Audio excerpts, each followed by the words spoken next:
Hello everybody, welcome back to Coaching with Coffee. I'm with Natosha Rogers here today, and she's a pro athlete sponsored by Hanson's Brooks, which is like an elite level, pro level kind of running team.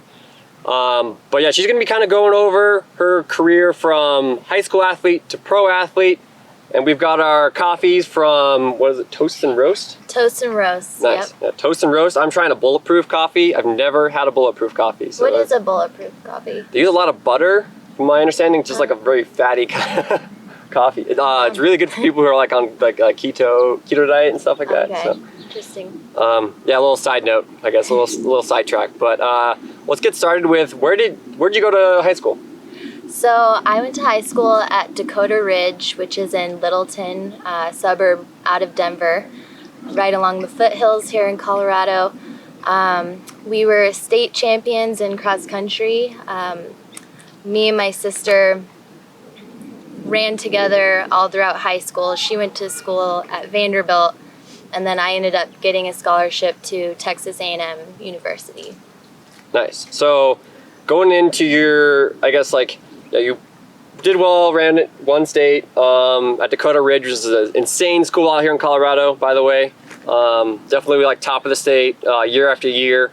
But then, yeah, Texas A&M, not really known too much for its distance program, but do you want to kind of go over your career at Texas A&M and kind of how that went? Yeah, so Texas A&M is definitely more of a sprint school, but I really wanted to go to the South. I wanted to get out of state. That was right for me at that point in time in my life. But Texas A&M track and field was 3-time consecutive national championship team, coached by head coach Pat Henry. So just the energy of that team and the camaraderie of the team and just being around that sort of like success really shaped me. As you mentioned, it wasn't as strong as a distance program, but my junior year, I changed that, and I broke all the school records. I think I broke 7 school records that year, and I ended up winning nationals, scoring a lot of points for the team at Big 12s and nationals, and then the Olympic trials in 2012 was that year as well, my junior year. And I, surprisingly, it was a surprise to everyone, I finished second. We were 14 seconds off the A standard qualifying time, which is not a lot in the 10K. So I just missed it, and they ended up taking 4th and 7th place instead. There were some race tactics that went on in that race that led to me basically getting cut off, tripped and trampled by the pack, having to get back up and get back to the front, try to still make the team. Yeah. So I mean, the race tactics I guess she's talking about is there was some slowing of the pace because of the standards. So you had to have the standard to make the actual Olympics. So they normally take top 3 as long as you have the standards. So some of the athletes had the standards, so they were trying to slow that race down a little bit, and they actually bunched up. Normally that will cause people to start tripping and stuff like that. Well, what happened was Lisa Ohl's shoe came untied, and she had the A standard. So did another Nike athlete, and then Amy Hastings had it. She was the one who ended up winning the race. And then Shalane Flanagan had it. So Shalane she was already going to the Olympics in the marathon, and she only ran that race to place as well as help her teammate make the team, which is exactly what happened when Lisa Ohl's shoe came untied. Shalane told her she would go to the front of the pack, and she significantly slowed the pace, which caused panic in the pack. And then Deborah Mayer, who was leading it, trying to get the A standard time, cut me off, and then I went down. Oh, wow. So it was a lot to process, and I didn't even really fully process that until 5-7 years later. I remember just being heartbroken, confused. I even quit running after that race. Not because of that, but because I got an injury, but just really because I needed to figure out if I wanted to spend my life with an Olympic ambition. It definitely takes everything you got, and it's a lot of sacrifice. For sure. I know it's not easy getting up to when you fall down in a race, like on the track, you get all that track burn and everything too. It's one of the hardest things to get up. I still have a scar on my leg from someone's spikes. Oh wow. Yeah. From somebody stepping on you? Mm-hmm. When I fell on the track, I didn't get stepped on, but yeah, it's brutal. But yeah, getting stepped on is like the worst case scenario. It's like, no. Yeah. But yeah, she got back up, finished second, which is insane. You kind of want to go into, I guess, your professional career a little bit now. Maybe kind of leading up to 2016 and kind of how that went, that build up went, and kind of maybe some of those races mixed in there as well. For sure. So I didn't finish out my senior year in college running. I finished school. I didn't finish track and field senior year. And I left the sport for a little bit, but there was, a lot of people who wanted to see me go for the Olympics again in the next 4 years. So I signed with my agent, Ray Flynn, and he got me a shoe contract with New Balance. And after signing that, I basically had to uproot my whole life and move to the East Coast. Out of all places, they told me I had to move to New Hampshire. And I completely forgot that was a state. Like, I forgot that it existed. Yeah, it's hard. We're way over here on the West Coast, so. Yeah, so close. It was a huge surprise to me, and I was like, okay, this is what I have to do to be a pro athlete. Yeah. And it wasn't the best move for me. I was lonely. I was injured. There was a lot of injuries in that transition from college to pro career. My body was changing into a woman's body. I'm a late bloomer, so a lot of female athletes are going to go through this, and it's a hard and confusing time. You're getting injured. You feel like there's all this pressure from like a huge shoe company, which it's not that they do that, but the pressure is just an undertone of the job. Mm-hmm. And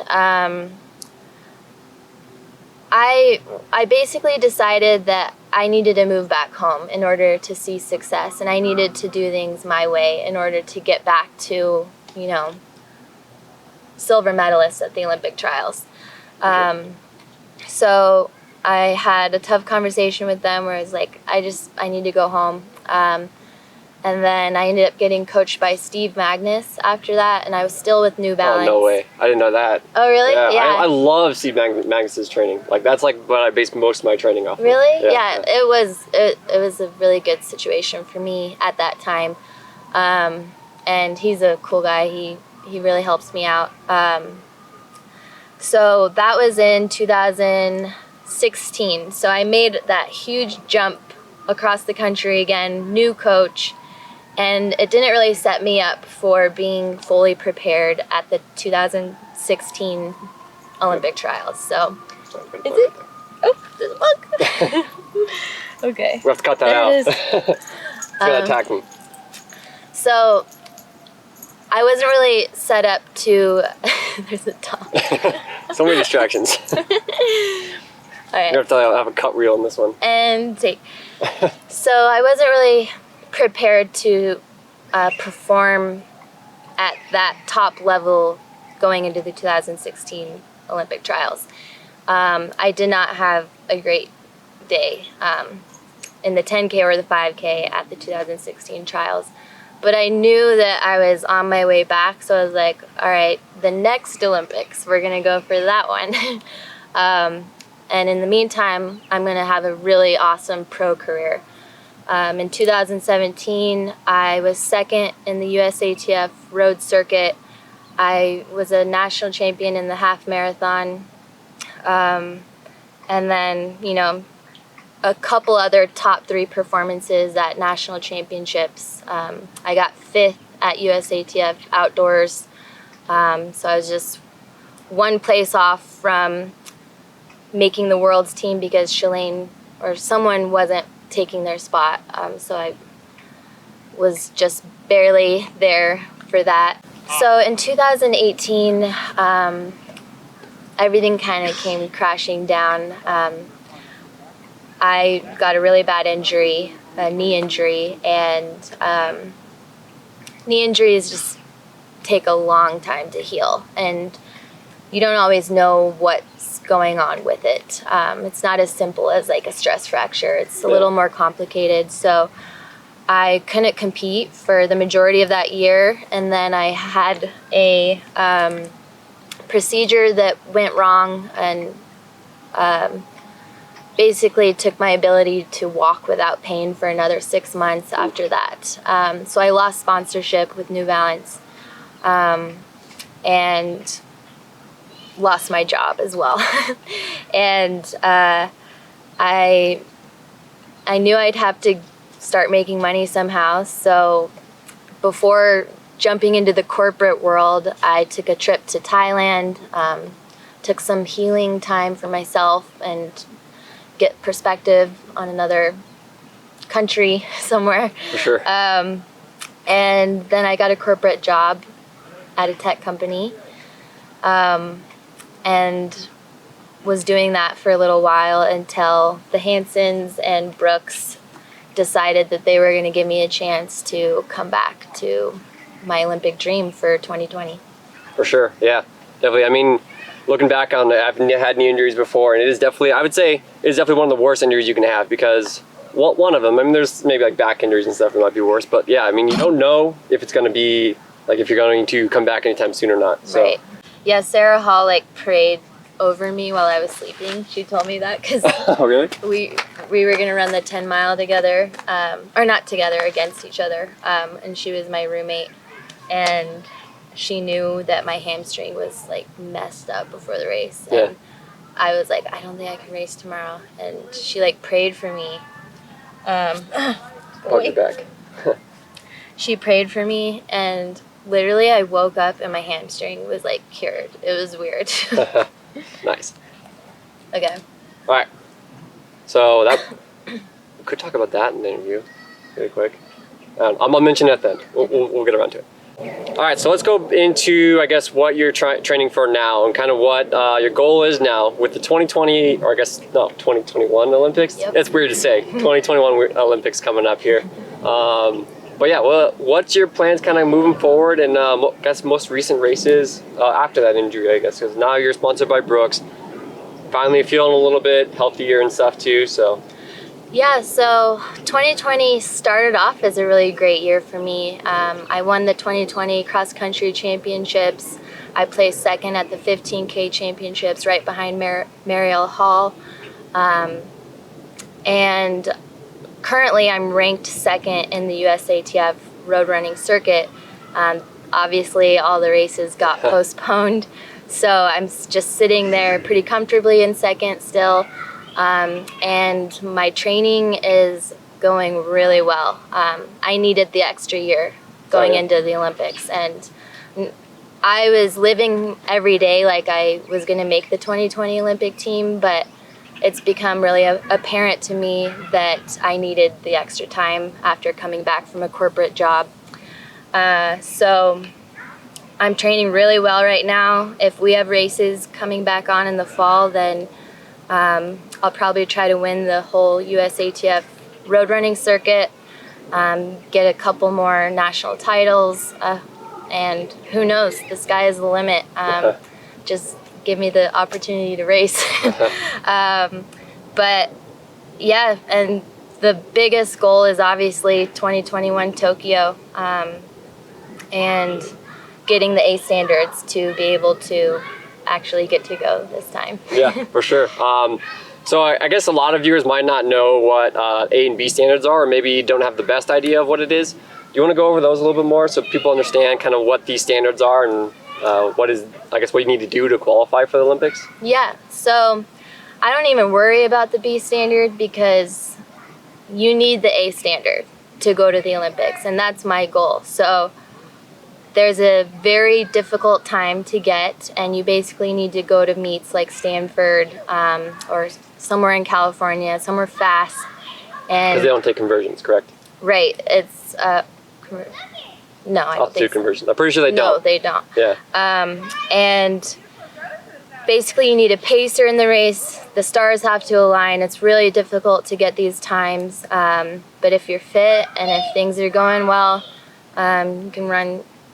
The A standard for me going into the Olympics will be 31:25 for the 10K and 15:10 for the 5K. I've already run a 15:08, but that was in 2017, so that doesn't count. It all has to be within the year of the Olympics, so I'm gonna need both the 10K and 5K times, and I think I can do it. Yeah, I'm just gonna make sure that I go to the right meets to make sure it happens, and stay injury free, stay consistent, and mentally tough more than anything. For sure.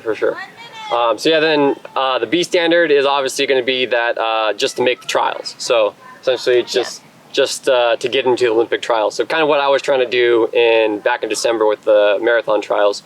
So kind of moving on now, I'm leaving today to go interview Ryan Hall and Sarah Hall tomorrow. So do you want to elaborate? I know you know Sarah Hall just a little bit. Do you want to kind of give a little story or some info on Sarah Hall, because you raced her a couple times?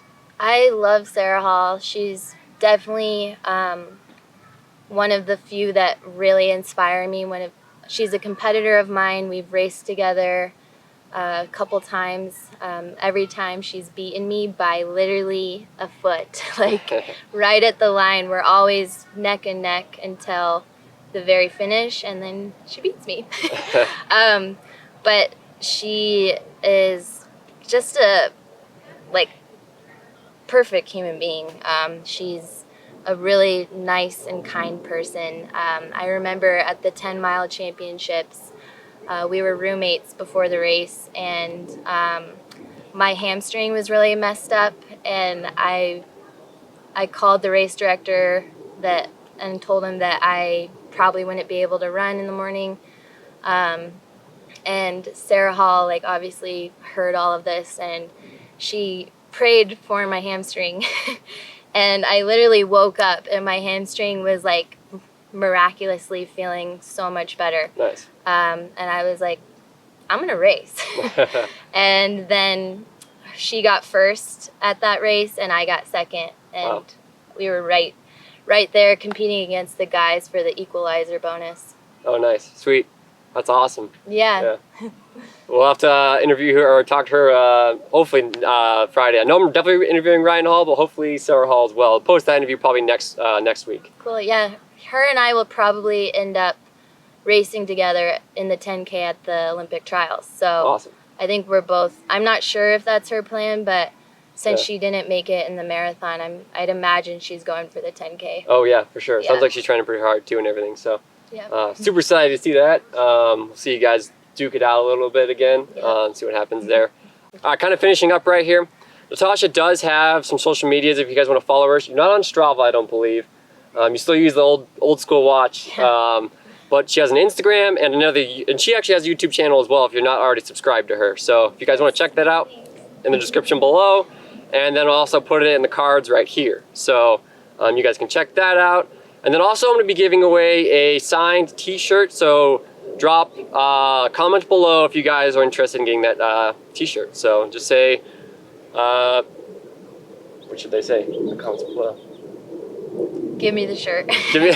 give me the shirt. 2021, give me the shirt. Yeah. Natosha, #Natosha comeback story 2021. All right, there we go. #Natosha comeback story 2021.